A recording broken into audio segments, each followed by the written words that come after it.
Well, here we are. I missed a couple of days because I had some long days at work and some long days working in the yard, and I was just too exhausted to do much of anything else but sleep after all that. So I'm going to catch up now. The next chapter in my chapter a day from Nuggets of Divinity by Jadina is called Meet My Shadows, and this time I'm going to read it with my glasses. All right, here we go. Meet my shadows. Deep down, I think that a piece of me is scared that this was all for nothing.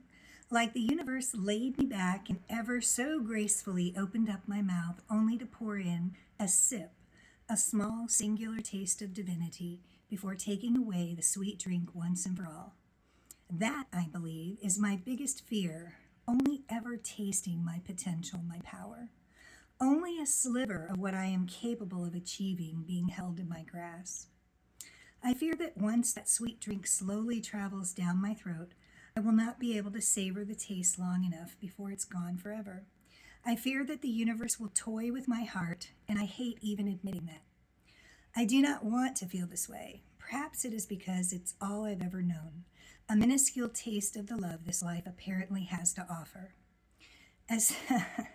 As soon as I've had the privilege of consuming happiness, it quickly becomes cold and bitter, filling my mouth with a taste of disgust, leaving me in a constant state of yearning for that sweet drink of love. I do not know how to explain it, especially if you are someone who has yet to experience the cruel hands of a bombing love. The type of love that overwhelms you, that sends electric currents down your spine. The type of love that lingers in your mouth and on your mind for days on end. A type of love that, although powerful, has always been temporary and fleeting. A love that fills you up and leaves you wanting more.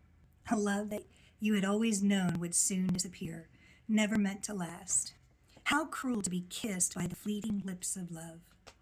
I am unsure why these aspects of myself are clawing their way to the forefront of my being, fighting aimlessly to be seen, to be heard. Perhaps for so long I denied myself these parts of me. I shoved them deep down into the depths of my own body as I filled my vessel with distractions, withholding them from ever showing their face.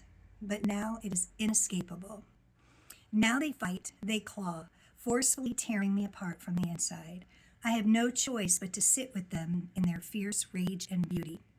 I am forced to accept them as they are, not only accept, but offer them unconditional love, to wrap them in the warm blanket of my own skin.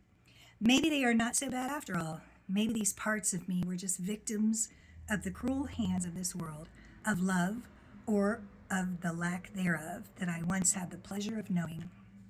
Maybe instead of running, trying to flee from my own treasures, I must realize that treasure is exactly what they are. Each and every shadow is gold, enveloped in a sweet silk of darkness. Perhaps with just the right amount of love, those shadows will undress for me, vulnerable as ever, bearing their naked essence of radiant light. Perhaps the beauty has always been woven within the patchwork of the pain.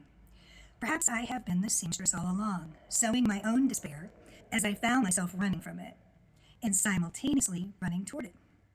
Maybe I have always had the power to weave together a masterpiece of silky sheets of darkness that my shadow so graciously decided to leave behind. Heavy stuff, Jadina.